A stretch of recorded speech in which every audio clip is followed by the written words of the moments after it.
ناظرین، سعودی عرب دنیا کی وہ واحد مملکت ہے جس کا نام کسی خاندان کے نام پر رکھا گیا۔ سعودی عرب پر فرمانروا خاندان آل سعود کا پس منظر کیا ہے؟ اس خاندان کے آباء و اجداد کون ہیں؟ اس خاندان کا تعلق کیا واقعی عرب کے مشہور خاندان حنزہ سے ہے جیسا کہ عام طور پر خیال کیا جاتا ہے، یا یہ کسی اور خاندان سے تعلق رکھتے ہیں؟ اور کیا ان کے آباء و اجداد مسلمان تھے یا ان کا تعلق کسی دوسرے مذہب سے تھا؟ ہم ٹی وی کی ویڈیوز میں ایک بار پھر سے خوش آمدید۔ ناظرین، ان تمام سوالات کے جوابات ہم آج کی ویڈیو میں آپ کو بتائیں گے۔ یہ وہ تمام سوالات ہیں جو تحقیق طلب تھے، چنانچہ اس تحقیق کا بیڑا محمد سارق صحافی نے اٹھایا۔ محمد سارق کی یہ ریسرچ اس کے لیے موت کا پروانہ لے کر آئی اور سعودی حکام نے اپنی اصل حقیقت سامنے آنے پر اس کو سزائے موت دے دی۔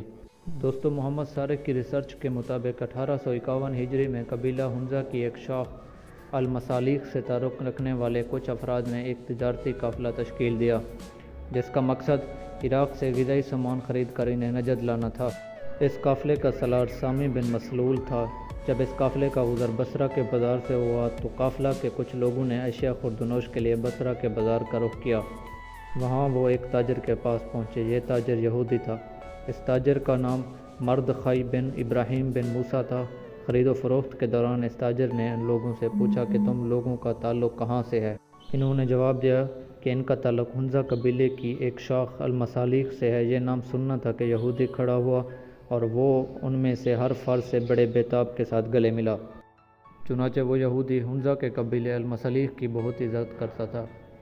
ناظرین، اگرچہ وہ تاجر یہودی تھا، لیکن چونکہ المصالیق قبیلے کے لوگوں کو اناج کی شدید ضرورت تھی، لہذا اس نے اس کی مہمان نوازی کو اپنے لیے غنیمت جانا، اور جب قافلہ اپنے واپسی کا رخت سفر باندھ رہا تھا تو اس نے اہل قافلہ سے درخواست کی کہ وہ اگر اسے بھی اپنے ہمراہ لے چلے تو یہ اس کے لیے بڑی خوش قسمتی ہوگی۔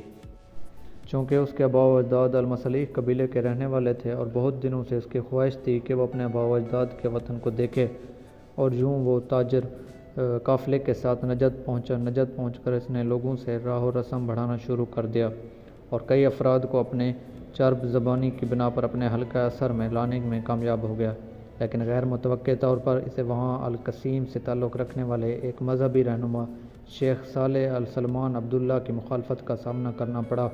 اس مذہبی عالم کی تبلیغ کا دائرہ نجد، یمن اور حجاز تک پھیلا ہوا تھا، چنانچہ یہودی کو اس شخص کی مخالفت کی وجہ سے مجبوراً یہ علاقہ چھوڑنا پڑا۔ یہودی تاجر نے اپنا نام مردخائی سے بدل کر مرخان بن ابراہیم موسیٰ رکھ دیا اور پھر وہ یہاں سے القطیف کے قریبی علاقہ میں قیام پذیر ہو گیا۔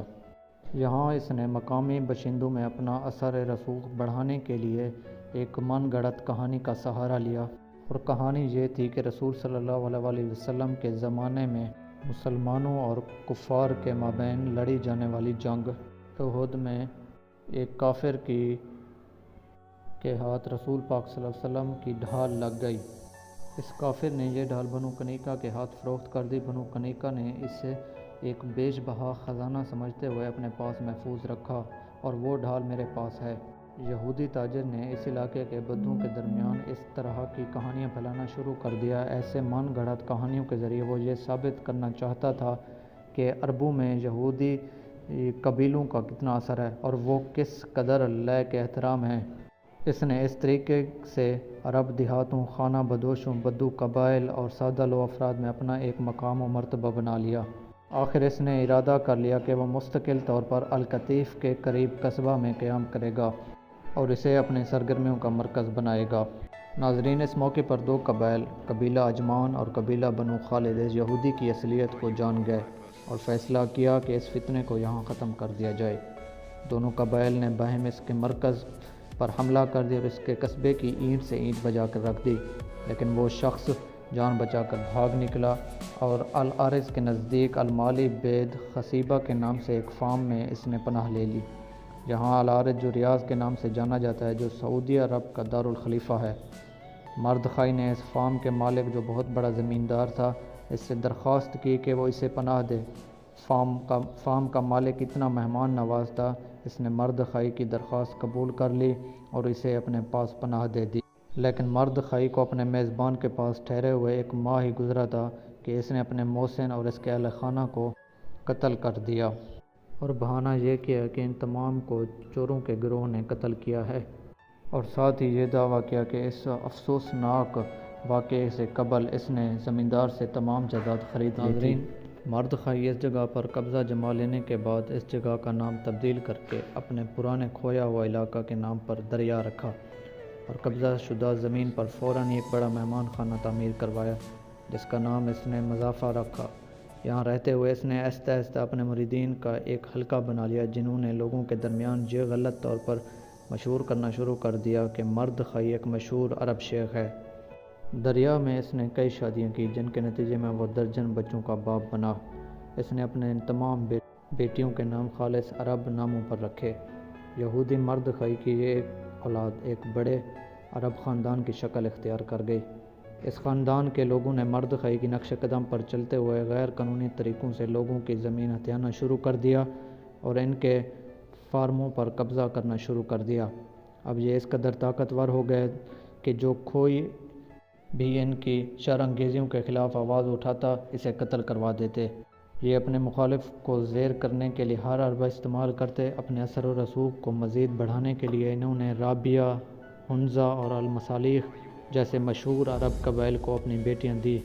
مرد خائی کے لاتعداد بیٹوں میں ایک بیٹے کا نام المقارن تھا۔ المقارن کے یہاں پہلا بیٹا پیدا ہوا جس کا نام محمد رکھا گیا۔ محمد کے بعد اس کے یہاں اس کے دوسرے بیٹے نے جنم لیا جس کا نام سعود رکھا گیا۔ یہودی مرد خائی کے اس بیٹے کی نسل بعد میں آل سعود کہلائی۔ ناظرین، تاریخ کا مطالعہ کیا جائے تو پتہ چلتا ہے کہ آغاز میں اس خاندان یعنی آل سعود نے مذہب کے نام پر کافی عرصہ تک قتل عام کا بازار گرم کیا، اور یہی خاندان کئی سالوں سے سعودی عرب پر برسر اقتدار ہیں، اور انہوں نے حجاز مقدس کا نام تبدیل کر کے اپنے خاندان کے نام پر سعودی عرب رکھ دیا۔ ناظرین، امید ہے یہ ویڈیو آپ کو پسند آئی ہوگی۔ اس طرح کے مزید انفارمیٹیو ویڈیو کے لیے ہمارے چینل کو سبسکرائب کریں